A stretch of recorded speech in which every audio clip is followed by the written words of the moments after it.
মাননীয় স্পিকার,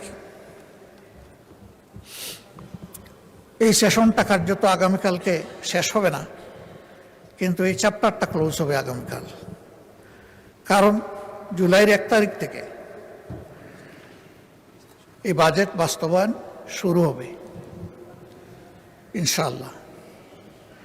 এই ক্ষেত্রে আমাদের সুস্পষ্ট প্রস্তাবনা যে আমরা দেখতে পাচ্ছি অতীতে বর্তমানে কোনো বেশ কম হয়নি।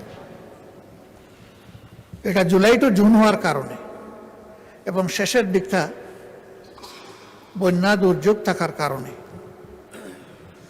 তাড়াহুড়া করে অর্থ ছাড়া হয়।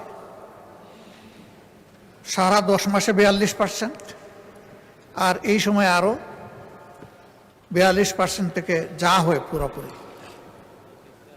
পরে এখানে অপচয় এবং লুটপাটের দুয়ার উন্মুক্ত হয়ে যায়।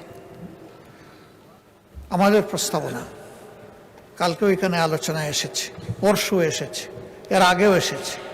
আমরা আমাদের ছায়া বাজেটেও বলেছি যে ফিসকাল ইয়ারটা আমাদের ক্যালেন্ডার ইয়ারের সাথে মিলিয়ে দেওয়া হোক,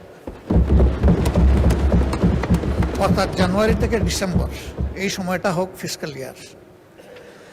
জাতির ক্ষতি হ্রাস পাবে, কাজের গতি বৃদ্ধি পাবে। আমরা আশা করব এটা সক্রিয় বিবেচনায় নিয়ে কার্যকর হবে ইনশাআল্লাহ। দ্বিতীয় সংক্রান্ত যে মৌলিক কথাটি বলে রাখতে চাই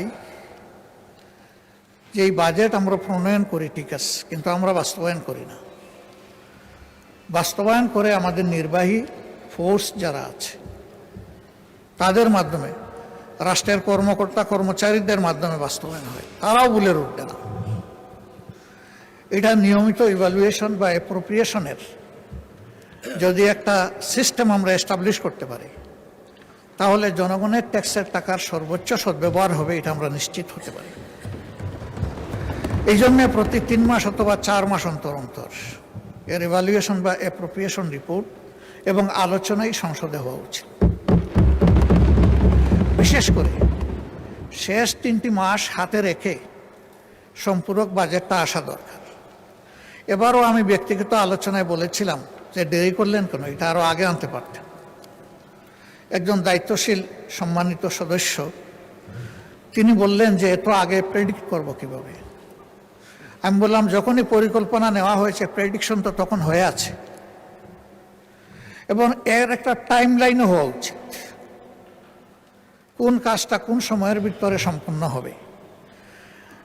যদি এইভাবে ইভ্যালুয়েশন এবং টাইম লাইন ফলো করে আমাদের বাজেট পরিকল্পনা বাস্তবায়ন হয়, তাইলে 3 মাস কেন 6 মাস আগেও প্রেডিক্ট করা কোনো অসম্ভব নয়।